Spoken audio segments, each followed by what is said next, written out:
तर कालच्या वर्धापन दिनाच्या सोहळ्यात एकनाथ शिंदेंनी ठाकरेंच्या शिवसेनेवर नेमकी कोणत्या शब्दात टीका केली होती आपण पाहूयात।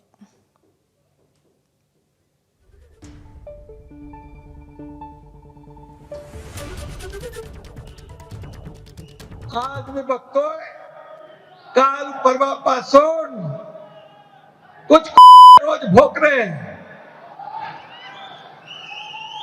पण मी तुम्हाला सांगतो कुत्ते झुंड में आके भोगते हैं, शेर अकेला आता है।